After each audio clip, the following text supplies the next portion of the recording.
पुढची बातमी पाहूयात। मोशी इमारत दुर्घटनेप्रकरणी आणखी एका अधिकाऱ्यावरती निलंबनाची कारवाई करण्यात आली आहे। पिंपरी चिंचवड पालिकेच्या अग्निशमन दलाचे अधिकारी ऋषिकांत चिपाडे यांच्यावरती ही कारवाई झाली आहे। पालिका आयुक्त विजय सूर्यवंशींनी चिपाडे यांना नोटीस धाडली होती। दुर्घटनाग्रस्त इमारत अनधिकृत असताना अग्निशमन दलानं एनओसी कशी दिली असा ठपका चिपाडे यांच्यावरती ठेवण्यात आलाय। या दुर्घटनाप्रसंगी कंपनीच्या 2 अधिकाऱ्यांवरती सदोष मनुष्यवधाचा गुन्हा दाखल करण्यात आलाय।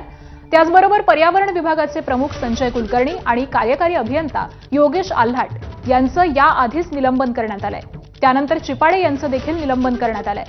मात्र ही इमारत अनधिकृतपणे उभारली जात असताना आणि त्यानंतर तिचा वापर विना परवाना सुरू असताना बांधकाम विभाग आणि अनधिकृत बांधकाम विभागानं कोणतीच कारवाई केली नव्हती। या दोन्ही विभागाला पालिका आयुक्त विजय सूर्यवंशी अभय देताना दिसतात। त्या दोन्ही विभागातील अधिकारी किंवा कर्मचाऱ्यांवरती निलंबनाची कारवाई होणार का याकडे देखील आता सर्वांचंच लक्ष लागून आहे। ठाण्यातील कापूरबावडी पुलाजवळ ट्रकचा अपघात झालाय। चालकाचा ताबा सुटल्यामुळे भरधाव मल्टी एक्सेलेटर